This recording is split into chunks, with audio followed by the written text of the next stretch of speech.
Republic ಕನ್ನಡದಲ್ಲಿ Revanna exclusive ಆಗಿ ಮಾತುಗಳನ್ನಾಡಿದ್ದಾರೆ. ರೇವಣ್ಣ ಬಿಡುಗಡೆಯಾದ ನಂತರ ಮೊದಲ ಬಾರಿಗೆ ರಿಪಬ್ಲಿಕ್ ಕನ್ನಡದ ಜೊತೆ ಮಾತನಾಡಿದ್ದಾರೆ. ಜೈಲಿನಿಂದ ಬಿಡುಗಡೆ ಬಳಿಕ ಫಸ್ಟ್ ರಿಯಾಕ್ಷನ್ ಕೊಟ್ಟಿದ್ದಾರೆ. ಎಲ್ಲೂ ಹೇಳಿರದ ವಿಚಾರವನ್ನ ನಮ್ಮಲ್ಲಿ ಮಾತ್ರ ಮಾತನಾಡಿದ್ದಾರೆ. ಆ ಪ್ರಶ್ನೆಗೆ HD ರೇವಣ್ಣ ಹೇಳಿದಾದ್ರೂ ಏನು? ಹಾಗಾದ್ರೆ ರಿಲೀಸ್ ಆದ ಬಳಿಕ ರಿಪಬ್ಲಿಕ್ ಕನ್ನಡದ ಜೊತೆ ಎಕ್ಸ್ಕ್ಲೂಸಿವ್ ಆಗಿ ರೇವಣ್ಣ ಅವರು ಏನು ಹೇಳಿದ್ರು ಅನ್ನೋದು ಇದೀಗ ಪ್ರಶ್ನೆಯಾಗಿರುವಂಥದ್ದು. ಅದಕ್ಕೆ ಉತ್ತರವನ್ನು ನಾವು ನೀಡ್ತಾ ಹೋಗ್ತೀವಿ. ಏನು ಹೇಳಿದ್ರು ಅನ್ನೋದರ ಕುರಿತು ನಾನು ಯಾರ ಬಗ್ಗೆಯೂ ಹೇಳೋದಿಲ್ಲ, ದೇವರಿಗೆ ಬಿಟ್ಟಿದ್ದೀನಿ ಅಂತ ರಿಯಾಕ್ಟ್ ಮಾಡಿದ್ದಾರೆ. ಪ್ರಜ್ವಲ್ ಎಲ್ಲಿದ್ದಾರೆ ಅಂತ ನನಗೆ ಗೊತ್ತಿಲ್ಲ ಅಂತ ರಿಯಾಕ್ಟ್ ಮಾಡಿದ್ದಾರೆ. 40 ವರ್ಷಗಳ ರಾಜಕಾರಣದಲ್ಲಿ ನಾನು ಎಂದೂ ಕೂಡ ತಪ್ಪು ಮಾಡಿಲ್ಲ, ನಾನು ಯಾರ ಬಗ್ಗೆಯೂ ಹೇಳೋದಿಲ್ಲ ಅಂತ ಹೇಳಿ ರಿಯಾಕ್ಟ್ ಮಾಡಿದ್ದಾರೆ. ಹಾಗಾದ್ರೆ ಏನು ಹೇಳಿದ್ದಾರೆ ನೋಡ್ತಾ ಹೋಗೋಣ. ಮಾಜಿ ಸಚಿವರಾದಂಥ HD ರೇವಣ್ಣ ಅವರು ನಮ್ಮ ಜೊತೆ ಇದ್ದಾರೆ. ಸರ್, ಒಂದಷ್ಟು ಘಟನೆಗಳಾಗಿರುವಂಥದ್ದು, ನೆನ್ನೆ ಜೈಲಿಂದ ಬಿಡುಗಡೆ ಆಗಿರುವಂಥದ್ದು, ಮನಸ್ಸಿಗೆಲ್ಲ ಭಾಳ ನೋವಾಗ್ತಾ ಇರುವಂಥದ್ದು, ಒಂದು ಕಡೆ ಆರೋಪ ಪ್ರತ್ಯಾರೋಪ ವಾದ ವಿವಾದಗಳೆಲ್ಲ ಬರ್ತಾ ಇರುವಂಥದ್ದು, ಏನು ಅನಿಸುತ್ತೆ ಇದ್ರ ಬಗ್ಗೆ? ನಾನು ಈಗ ನ್ಯಾಯಾಲಯಕ್ಕೆ ನನಗೆ ಅತಿ ಗೌರವ ಇದೆ. ನ್ಯಾಯಾಲಯಕ್ಕೆ ನಾನು ಗೌರವ ಕೊಡ್ತೀನಿ ಸರ್. ನಾನು ಯಾವುದೇ 40 ವರ್ಷ ಜೀವನದಲ್ಲಿ ಏನು ನಾನು ತಪ್ಪು ಮಾಡಿಲ್ಲ ಸರ್. ಏನೇ ಇದ್ದರೂ ನ್ಯಾಯಾಲಯ ಏನು ತೀರ್ಪು ಕೊಡುತ್ತೆ ಅದಕ್ಕೆ ನಾನಿದ್ದೀನಿ. ನ್ಯಾಯಾಲಯದಲ್ಲಿ ಕೇಸ್ ನಡೀತಾ ಇದೆ. ಇವತ್ತು ಈ ಸಂದರ್ಭದಲ್ಲಿ ನಾನು ಯಾರ ಬಗ್ಗೆ ಏನು ಹೇಳಿಲ್ಲ, ದೇವರು ಬಿಟ್ಟಿದ್ದೀನಿ. ನ್ಯಾಯಾಲಯ ಇವತ್ತು ನನಗೆ ಗೌರವ ಇದೆ, ಅದ್ರ ಬಗ್ಗೆ ಇಷ್ಟು ಹೇಳ್ತೀನಿ ಹೊರತು ಇನ್ನೇನು ಹೇಳಿಲ್ಲ ಸರ್. ಕಿಡ್ನ್ಯಾಪ್ ಪ್ರಕರಣ ಅಂತ ಬಂತು, ಅದಾದ ನಂತರ ನ್ಯಾಯಾಲಯದಲ್ಲಿ ಕೂಡ ಅದನ್ನು ಇದು ಮಾಡೋಕ್ಕಾಗಲಿಲ್ಲ. ನಿಮ್ಮ ಅಂದರೆ ಜಾಮೀನು ಕೊಟ್ಟರು ಕಿಡ್ನ್ಯಾಪ್ ಅಂತ, ಅಂದರೆ ಇದು ಆರೋಪಕ್ಕೆ ಏನು ಅಂದರೆ ಜನತೆಗೆ ಏನು ಸಂದೇಶ ಕೊಡ್ತಾರೆ? ಅದ್ರ ಬಗ್ಗೆ ನಾನು ಇವತ್ತೇನು ಹೇಳೋಕ್ಕಿಲ್ಲ. ನಾನು ರಾಜ್ಯದ ಜನತೆಗೆ ಮತ್ತು ನಮ್ಮ ಜಿಲ್ಲೆ ಜನತೆ ಯಾವುದೇ ಥರ ಪಟಾಕಿ ಮೆರವಣಿಗೆ ಏನೂ ಮಾಡಬೇಡಿ, ದಯಮಾಡಿ ನ್ಯಾಯಾಲಯದಲ್ಲಿ ಇರುವಾಗ ಬೇಕು ಅಂತ ಇದು ಮಾಡ್ತಾರೆ, ದಯಮಾಡಿ ಯಾರು ಇದು ಮಾಡಿ ನಡಿ ಈಗ ಶುರು ಮಾಡೋಣ. ಕೇಸರಿಯಿಂದ ಮನೋಲ್ಲಾಸ ಮನಸ್ಸು ಮತ್ತೇರಿ ಕುಣಿದಾಡಿದೆ ನೋಡು, ಮನಸ್ಸು ಮತ್ತೇರಿ ಕುಣಿದಾಡಿದೆ ನೋಡು. ಕ್ಷಣ ಕ್ಷಣವೂ ಆಚರಿಸಿ ಕೇಸರಿ ಹಬ್ಬ. ವಿಮಲ್ ಬಾಯಲ್ಲಿ ಹೇಳಿ ಕೇಸರಿ ಬಾರ್ದು ಅಂತ ಮನವಿ ಮಾಡಿ ನಾನು ಹೇಳಿದ್ದೀನಿ. ನನ್ನೇನೆ ನಾನೊಂದು ಇದು ಕಳಿಸ್ಕೊಟ್ಟಿದ್ದೀನಿ.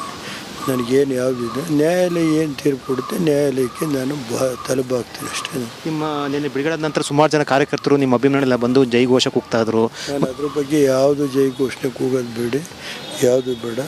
ಇವತ್ತು ನನಗೆ ಇಷ್ಟೇ, ನ್ಯಾಯಾಲಯದ ಬಗ್ಗೆ ಗೌರವ ಇದೆ, ದೇವ್ರ ಮೇಲೆ ನನ್ನ ನಂಬಿಕೆ. ರಾಜಕೀಯವಾಗಿ ಹಿನ್ನಡೆ ಆಗುತ್ತಾ ಅನ್ನೋದನ್ನ ಏನಾದ್ರು ಕೊಡಿದೆ ಷಡ್ಯಂತ್ರ? ಅದ್ರ ಬಗ್ಗೆ ನನಗೆ ಇವತ್ತೇನು ರಿಯಾಕ್ಟ್ ಮಾಡೋದು ಅಂದರೆ ಷಡ್ಯಂತ್ರ ಅನ್ನೋದು ಏನಾದರೂ ಕೂಡ ಅಂತ ನಾನು ಅದ್ರ ಬಗ್ಗೆ ಯಾವುದು ರಿಯಾಕ್ಟ್ ಮಾಡೋದು. ಓಕೆ ಸರ್, ಮತ್ತೊಂದು ತಮ್ಮ ಮಗ ಪ್ರಜ್ವಲ್ ಸಂಬಂಧಪಟ್ಟ ಒಂದು ಚರ್ಚೆ ಆಗ್ತಾ ಇರುವಂಥದ್ದು. ಪ್ರಜ್ವಲ್ ಎಲ್ಲಿದ್ದಂತ ಏನಾದ್ರು ಗೊತ್ತಿಲ್ಲ ಸರ್. ನನಗೆ ಪ್ರಜ್ವಲ್ ಏನು ಗೊತ್ತಿಲ್ಲ ಸರ್ ತಮಗೆ? ಗೊತ್ತಿಲ್ಲ ಸರಿ. ಅಂದರೆ ದೇವೇಗೌಡರು ನೆನ್ನೆ ಭೇಟಿಯಾದಾಗ ಏನು ಹೇಳಿದ್ರು ಸರ್ ತಮಗೆ? ಯಾರು ಸರ್, ಕಾನೂನಲ್ಲಿ ತಮ್ಗೆ ಜಯ ಸಿಗುತ್ತೆ ಅನ್ಸುತ್ತಾ? ಗೊತ್ತಿಲ್ಲ, ಏನು ನೋಡೋದು ದೇವ್ರಿದೆ ಸರ್. ಅಂದರೆ ದೊಡ್ಡ ತಿಮಿಂಗ್ಲ ಇದ್ದಾರೆ, ಇದರಿಂದ ಷಡ್ಯಂತ್ರ ಇದ್ದಾರೆ ಅನ್ನೋದು. ಕೊನೆ ಪಬ್ಲಿಕ್ಗೆ ಏನು ಹೇಳ್ತಾರೆ ಸರ್ ನಿಮ್ಮ ಅಭಿಮಾನಿಗಳು? ಒಂದು ನಿಮಿಷ ಅಭಿಮಾನಿ. ನಾನು ಇಷ್ಟೇ ಸರ್, ಯಾರು ದಯಮಾಡಿ ನಾವು ತಲೆಬಾಗಬೇಕಾಗುತ್ತೆ. ಯಾರು ಇದ್ರ ಬಗ್ಗೆ ನೀವು ಯಾವುದೇ ಇದು ಮಾಡಬಾರ್ದು ಅಂತ ಮನವಿ ಮಾಡ್ತೇವೆ. ಹೊರಗಡೆಯಿಂದ ಬರ್ತೀರಿ, ಇದರಿಂದ ಹೊರಗಡೆಯಿಂದ ಬರುತ್ತೆ ಅಂತ ಅನ್ಸುತ್ತಾ? ನಾನು ಏನು ಹೇಳಲ್ಲ, ನ್ಯಾಯಾಲಯದಲ್ಲಿ ನಾನು ಯಾವುದು ಅದ್ರ ಬಗ್ಗೆ ಷಡ್ಯಂತ್ರ ಅಂತ ಹೇಳ್ತಾರೆ ಸರ್. ನಿಮ್ಮ ಕುಮಾರಸ್ವಾಮಿ ಅವರು ಷಡ್ಯಂತ್ರ ಅಂತ ಹೇಳ್ತಾರೆ. ಅಂದರೆ ಕುಮಾರಸ್ವಾಮಿ ಅವರು ಆರೋಪ ಮಾಡ್ತಾ ಇರೋದು, JDS ನಾಯಕರು ಆರೋಪ ಮಾಡಿದ್ರಿಂದ ಷಡ್ಯಂತ್ರ ಇದೆ ಅಂತ. ಇದು HD ರೇವಣ್ಣವರ ಮಾತು. ಅವ್ರು ಹೇಳ್ತಾ ಇರುವಂಥದ್ದು ಯಾವುದೇ ಕಾರಣಕ್ಕೆ ಯಾವುದು ಪ್ರತಿಕ್ರಿಯೆ ಕೊಡೋದಿಲ್ಲ ಅಂತ ಹೇಳ್ತಾ ಇರುವಂಥದ್ದು. ಆದರೆ ನ್ಯಾಯಾಲಯಕ್ಕೆ ಗೌರವ ಕೊಟ್ಟು ಈ ಬಗ್ಗೆ ಏನು ಹೊರ ಬರ್ತೀನಂತ ವಿಶ್ವಾಸವನ್ನು ವ್ಯಕ್ತಪಡಿಸಿರುವಂಥದ್ದು. ಕ್ಯಾಮರಾ ಪರ್ಸನ್ ಶಿವ ಜೊತೆ ವಿಜಯ ಜನ, ರಿಪಬ್ಲಿಕ್ TV ಬೆಂಗಳೂರು. ಮಾಜಿ ಸಚಿವರಾದಂಥ HD ರೇವಣ್ಣ ಅವರು ನಮ್ಮ ಜೊತೆ ಇದ್ದಾರೆ.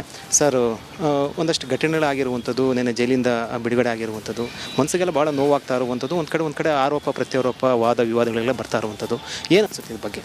ನಾನು ಈಗ ನ್ಯಾಯಾಲಯಕ್ಕೆ ನನಗೆ ಅತಿ ಗೌರವ ಇದೆ. ನ್ಯಾಯಾಲಯಕ್ಕೆ ನಾನು ಗೌರವ ಕೊಡ್ತೀನಿ ಸರ್. ನಾನು ಯಾವುದೇ 40 ವರ್ಷ ಜೀವನದಲ್ಲಿ ಏನು ನಾನು ತಪ್ಪು ಮಾಡಿಲ್ಲ ಸರ್. ಏನೇ ಇದ್ದರೂ ನ್ಯಾಯಾಲಯ ಏನು ತೀರ್ಪು ಕೊಡುತ್ತೆ ಅದಕ್ಕೆ ನಾನಿದ್ದೀನಿ. ನ್ಯಾಯಾಲಯದಲ್ಲಿ ಕೇಸ್ ನಡೀತಾ ಇದೆ. ಇವತ್ತು ಈ ಸಂದರ್ಭದಲ್ಲಿ ನಾನು ಯಾರ ಬಗ್ಗೆ ಏನು ಹೇಳಿಲ್ಲ, ದೇವರು ಬಿಟ್ಟಿದ್ದೀನಿ. ನ್ಯಾಯಾಲಯ ಇವತ್ತು ನನಗೆ ಗೌರವ ಇದೆ, ಅದ್ರ ಬಗ್ಗೆ ಇಷ್ಟು ಹೇಳ್ತೀನಿ ಹೊರತು ಇನ್ನೇನು ಹೇಳಿಲ್ಲ ಸರ್. ಕಿಡ್ನ್ಯಾಪ್ ಪ್ರಕರಣ ಅಂತ ಬಂತು, ಅದಾದ ನಂತರ ನ್ಯಾಯಾಲಯದಲ್ಲಿ ಕೂಡ ಅದನ್ನು ಇದು ಮಾಡೋಕ್ಕಾಗಲಿಲ್ಲ. ನಿಮ್ಮ ಅಂದರೆ ಜಾಮೀನು ಕೊಟ್ಟರು ಕಿಡ್ನ್ಯಾಪ್ ಅಂತ, ಅಂದರೆ ಇದು ಆರೋಪಕ್ಕೆ ಏನು ಅಂದರೆ ಜನತೆಗೆ ಏನು ಸಂದೇಶ ಕೊಡ್ತಾರೆ? ಅದ್ರ ಬಗ್ಗೆ ನಾನು ಇವತ್ತೇನು ಹೇಳೋಕ್ಕಿಲ್ಲ. ನಾನು ರಾಜ್ಯದ ಜನತೆಗೆ ಮತ್ತು ನಮ್ಮ ಜಿಲ್ಲೆ ಜನತೆ ಯಾವುದೇ ಥರ ಪಟಾಕಿ ಮೆರವಣಿಗೆ ಏನೂ ಮಾಡಬೇಡಿ.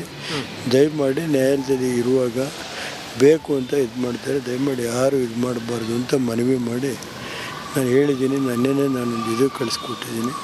ನನಗೇನು ಯಾವುದಿದೆ ನ್ಯಾಯಾಲಯ ಏನು ತೀರ್ಪು ಕೊಡುತ್ತೆ ನ್ಯಾಯಾಲಯಕ್ಕೆ ನಾನು ತಲೆಬಾಗ್ತೀನಿ ಅಷ್ಟೇ. ನಿಮ್ಮ ನಿನ್ನೆ ಬಿಡುಗಡೆ ನಂತರ ಸುಮಾರು ಜನ ಕಾರ್ಯಕರ್ತರು ನಿಮ್ಮ ಅಭಿಮಾನಿಗಳೆಲ್ಲ ಬಂದು ಜೈಘೋಷ ಕೂಗ್ತಾ ಇದ್ರು. ನಾನು ಅದ್ರ ಬಗ್ಗೆ ಯಾವುದು ಜೈಘೋಷಣೆ ಕೂಗೋದು ಬೇಡಿ, ಯಾವುದು ಬೇಡ.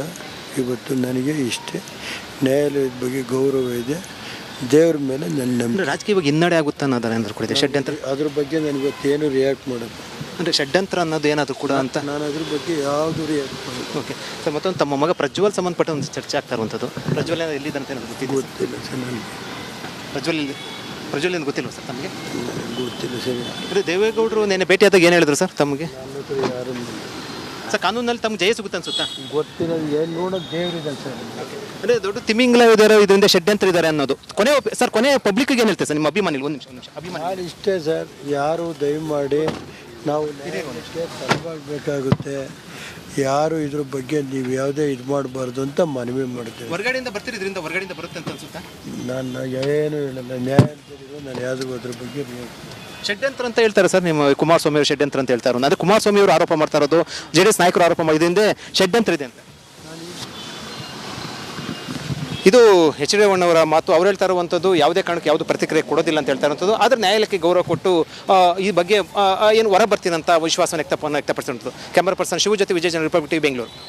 ಮಾಜಿ ಎಸ್, ಈ ಕುರಿತು ಮತ್ತಷ್ಟು ಡೀಟೇಲ್ಸ್ ಕೊಡ್ತಾ ಹೋಗ್ತಾರೆ ನನ್ನ ಕಲೀಗ್ ವಿಜಯ್ ನೇರ ಸಂಪರ್ಕದಲ್ಲಿ ಜಾಯಿನ್ ಆಗಿದ್ದಾರೆ. ಎಸ್, ಏನು ವಿಜಯ್, ರೇವಣ್ಣ ಅವರು ಮೊದಲ ಬಾರಿ ಪ್ರತಿಕ್ರಿಯೆ ಏನೋ ಕೊಟ್ಟರು, ಆದರೆ ಯಾವುದೇ ವಿಚಾರಕ್ಕೂ ಸಂಬಂಧಪಟ್ಟಂತೆ ನಾನು ಏನೂ ಹೇಳೋದಿಲ್ಲ, ನ್ಯಾಯಾಂಗಕ್ಕೆ ನಾನು ತಲೆಬಾಗ್ತೀನಿ ಅಂತ ಹೇಳ್ತಾ ಇದ್ದಾರೆ.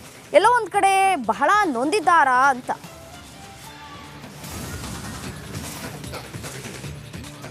ಸಹಜವಾಗಿ, ಯಾಕಂದರೆ ಈ ವಿಚಾರ ಸಂಬಂಧಪಟ್ಟಂತೆ ಪ್ರಜ್ವಲ್ ರೇವಣ್ಣ ಮತ್ತು ರೇವಣ್ಣ ವಿಚಾರದಲ್ಲಿ ಎರಡೂ ಪ್ರಕರಣದಲ್ಲಿ, ಒಂದು ಪ್ರಜ್ವಲ್ ಸಂಬಂಧಪಟ್ಟಂತೆ ಏನು ಒಂದು ಆರೋಪ ಬಂದಿದೆ, ಅದು ಸಂಬಂಧಪಟ್ಟಂತೆ, ಜೊತೆಗೆ ಅದಾದ ನಂತರ ಕಿಡ್ನಾಪ್ ಪ್ರಕರಣದಲ್ಲಿ ಕೂಡ ರೇವಣ್ಣ ಅರೆಸ್ಟ್ ಆಗಿರುವಂಥದ್ದು. ಅದಾದ ಬಳಿಕ 11 ದಿನಗಳ ಬಳಿಕ ಬಿಡುಗಡೆ ಆಗಿರುವಂಥದ್ದು ಏನು H.D. ರೇವಣ್ಣ ಸಹಜವಾಗಿ ಕೂಡ ನೊಂದಿರುವಂಥದ್ದು. ಮತ್ತು ಈ ಸಂಬಂಧಪಟ್ಟಂತೆ ಇದು ನ್ಯಾಯಾಲಯದಲ್ಲಿ ಪ್ರಕರಣ ಇರುವುದ ಹಿನ್ನೆಲೆಯಲ್ಲಿ ಏನು ನ್ಯಾಯ ಅಂದರೆ ಅವರ ಒಂದು ವಕೀಲರು ಸೂಚನೆ ಕೊಟ್ಟ ಅಥವಾ ಸಲಹೆ ಮೇರೆಗೆ ಕೂಡ ಯಾವುದೂ ಕೂಡ ಬಹಿರಂಗವಾಗಿ ಹೇಳಿಕೆಯನ್ನು ಕೊಡ್ತಾ ಇಲ್ಲ. ಆದರೆ ಒಂದು ಮಾತನ್ನು ಹೇಳಿರುವಂಥದ್ದು, ಅಂದರೆ ನಾನು ಯಾವುದು ಕೂಡ ತಪ್ಪು ಮಾಡಿಲ್ಲ ಅಂತ ರೀತಿಯಲ್ಲಿ ಕೂಡ ಹೇಳ್ತಾ ಇರುವಂಥದ್ದು. ಜೊತೆಗೆ ಕಾರ್ಯಕರ್ತರು ಯಾರು ಕೂಡ ಪ್ರತಿಭಟನೆ ಮಾಡಬಾರ್ದು ಅಂತ ಹೇಳಿರುವಂಥದ್ದು. ನನಗೆ ಬಿಡುಗಡೆದ ನಂತರ ನೋಡ್ಬೋದು, ಇಡೀ ದಿನ ಅಂದರೆ ದೇವೇಗೌಡರ ಮನೆಯಲ್ಲಿ ಸುಮಾರು 1 ಗಂಟೆಗಳ ಕಾಲ ಚರ್ಚೆ ನಡೆಸಿದ್ರು. ಅದಾದ ಬಳಿಕ ಇಡೀ ದಿನ ದೇವಸ್ಥಾನಗಳನ್ನು ಸುತ್ತಾ ಇರುವಂಥದ್ದು.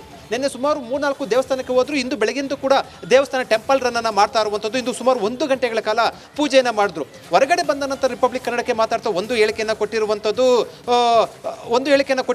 ಅಂದರೆ ಯಾವುದೇ ಕಾರಣಕ್ಕೂ ಕೂಡ ಏನು ನಾನು ಈ ಸಂಬಂಧಪಟ್ಟಂತೆ ಏನನ್ನು ಕೂಡ ಮಾತಾಡೋದಿಲ್ಲ ಅಂತ ಹೇಳಿರುವಂಥದ್ದು. ಮತ್ತೊಂದು ಕಡೆ ಬಹಳ ಪ್ರಮುಖವಾಗಿ ಏನು ಪ್ರಜ್ವಲ್ ರೇವಣ್ಣ ವಿಚಾರ ಸಂಬಂಧಪಟ್ಟಂತೆ ನನಗೆ ಗೊತ್ತಿಲ್ಲ ಅಂತ ಹೇಳಿರುವಂಥದ್ದು. ಇದು ರೇವಣ್ಣವರ ಒಂದಷ್ಟು ಹೇಳಿಕೆಗಳು. ಜೊತೆಗೆ ಈ ಸಂಬಂಧಪಟ್ಟಂತೆ ಅಂದರೆ ಒಂದು ರೇವಣ್ಣ ಸಂಬಂಧಪಟ್ಟಂತೆ ಎಲ್ಲೂ ಕೂಡ ಬಹಿರಂಗವಾಗಿ ಹೇಳಿಕೆ ಕೊಡದೇ ಇರುವಂಥದ್ದು. ಈಗ ಪ್ರಶ್ನೆ ಉದ್ಭವ ಆಗಿರುವಂಥದ್ದು, ಪ್ರಜ್ವಲ್ ಯಾವಾಗ ಬರ್ತಾರೆ ಅನ್ನೋಂಥದ್ದು ಕೂಡ.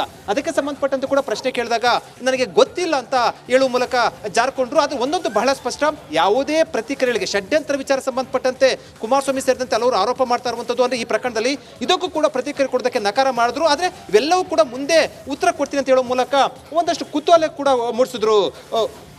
ರೈಟ್ ವಿಜಯ್, ಧನ್ಯವಾದ ತಮ್ಮೆಲ್ಲ ಮಾಹಿತಿಗಾಗಿ.